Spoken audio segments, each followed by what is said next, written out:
மகர ராசி அன்பர்களுக்கு மாத தொடக்கத்திலே ராசிநாதனாகிய சனி பகவான் மீனத்தில் அமர்ந்து கொண்டு வக்கரத்தில் இருக்கிறார். ஏற்கனவே நம்ம முயற்சிகளை தாமதமாக நடந்து கொண்டு இருக்கிறது காரணம் ராசிநாதன் சனி பகவான். அவர் தாமதம் உண்டாகின ஒரு கிரகம். அவர் வக்கரம் அடைகிறது என்பது மிகுந்த நன்மை தரும். ஏன்னா 3ஆம் வீட்டுல சனி மறைகிறார். 3, 6, 11 சனி புகுந்த இடம்.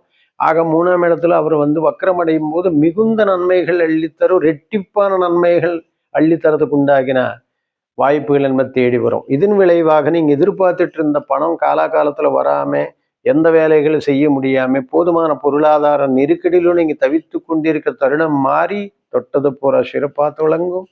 எதிர்பாராத தனவரவு என்பது, எதிர்பாராத பேங்க் லோனுகள் என்பது தேடி வரும். அதிர்ஷ்ட வாய்ப்புகள் என்பது, தொட்டம் தொழில் சிறப்பான முன்னேற்றம் என்பது ஏற்படும்.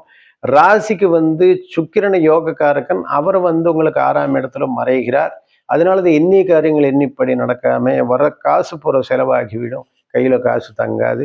இந்த நிலைகள் முற்றிலும் ஆகஸ்ட் மாதத்துல இருக்கும். இருந்தாலும் உங்களுக்கு ராகு பகவான் 2ல் இருக்கிறதுனால, நாகதோஷத்தினுடைய தாக்கத்துல இருக்கிறதுனால மிக தொந்தரவுகள் வரும். குடும்பத்துல பல பிரச்சனைகளை தேடி வரும். மிகுந்த ஜாகிரதையோடு இருக்க வேண்டும்.